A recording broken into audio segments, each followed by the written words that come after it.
नमस्कार मु अरुंधति स्वागत करुच्ची आपण मानकु मो यूट्यूब चैनल को। आज आम बनैबा ढाबा स्टाइल कड़ाई पनीर। वीडियो स्टार्ट करने पूर्व जदि आपण मो चैनल नुआ तेबे मो चैनल को सब्सक्राइब कर दियंतु। चलंतु देखिबा आज रेसिपी। कड़ाई पनीर बनैबा आमको एठी सब सामग्री दरकार। एठी मु 200 ग्राम रो पनीर नेछि जाको कि मु स्क्वायर साइज रे काटिकी रखिछि।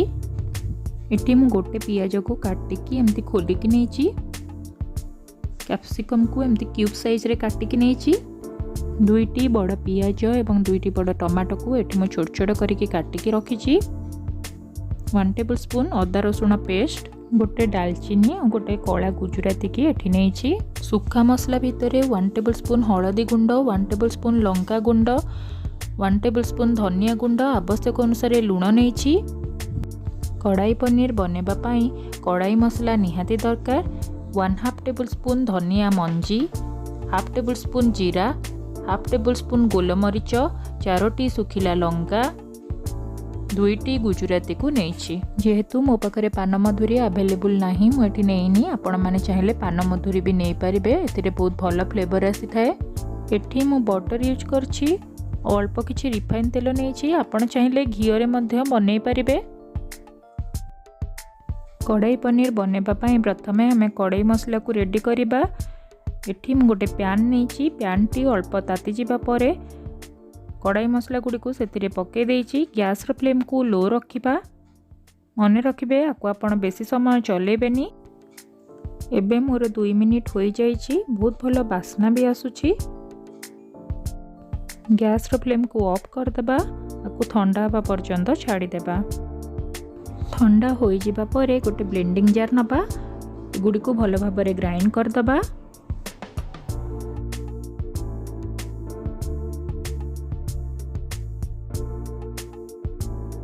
मु एठी पूरा पालिश करके ग्राइंड करनी, टिके दरदर रखिके ग्राइंड करछि।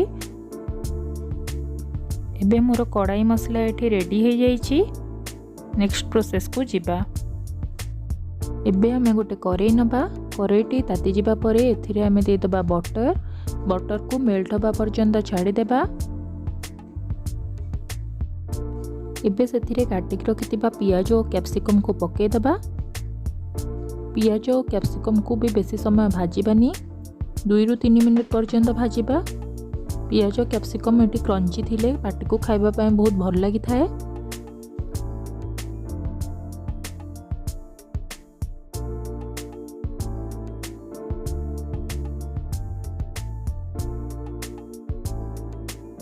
पे मोर पियाज और कैप्सिकम भल भाव में भाजी हो सारी। आपको आम गोटे प्लेट को काढ़ी दबा। नेक्स्ट प्रोसेस को जिबा।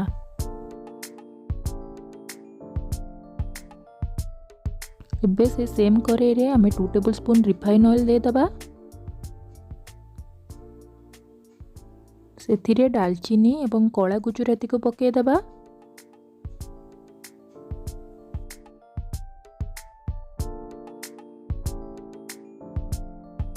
एबे छोट छोट करी काटिकी रखितिबा पियाज को एथिरे दे दबा। पियाज को भल भाव में भाजीबा।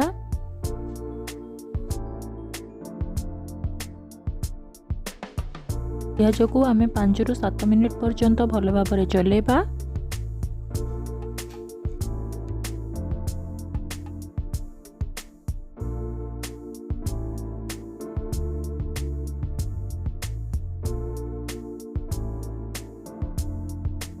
आपण देखि पारुछंती एठी मोर पियाज लाइट ब्राउन कलर आसी गलानी। एबे हमें दे दबा एथिरे 1 टेबल स्पून अदा रसुण पेस्ट। ताको भल भाव में भाजीबा।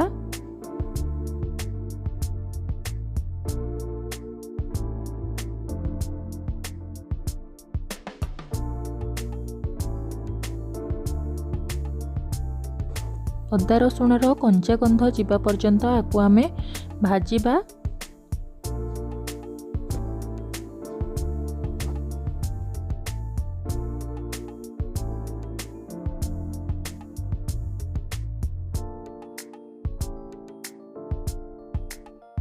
एबे हमें सेतिरे दे दबा काटिक रखितिबा टमाटो। टमाटो को भी भल भाव में मसला सहित मिसई दबा।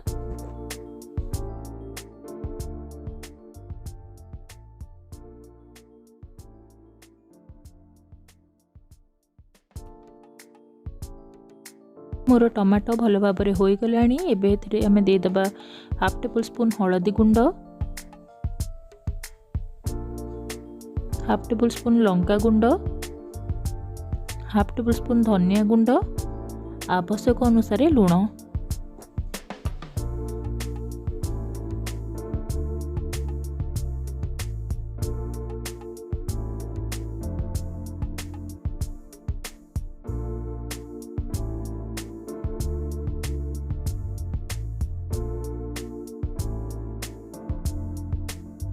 ए सब को भल भाव में मिसई दबा।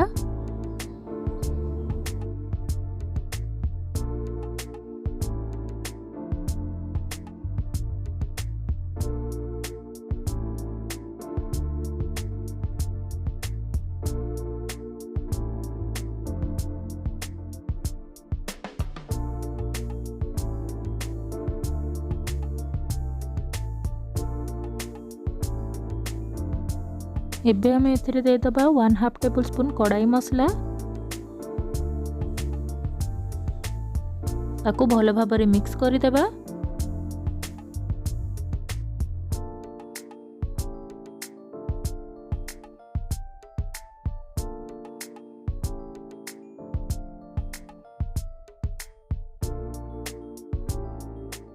एबे आमे एथिरे दे दबा हाफ कप पानी। जेहेतु एथिरे बेसी पानी दिया हुएनी सेतिपाई मैं एठी कम पानी यूज करची।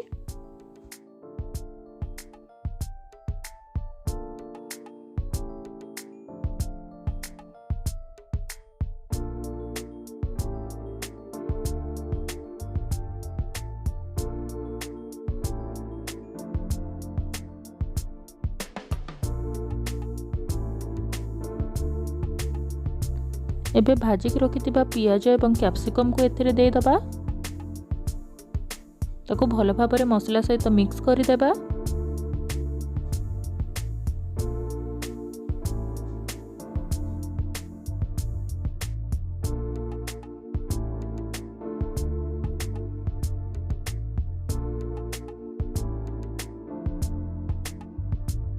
काटिकी रखिथिबा पनीर को एबे एथिरे दे दबा। पनीर दे सारिबा परे ताकू आस्ते गोलेबा, पनीर भांगी जाय पारे।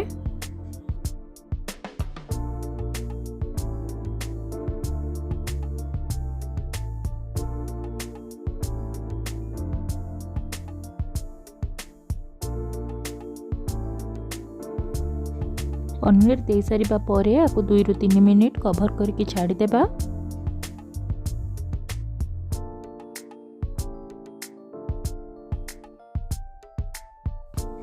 शेष में आम एथिरे देदबा कस्तूरी मेथी और धनिया पत्र।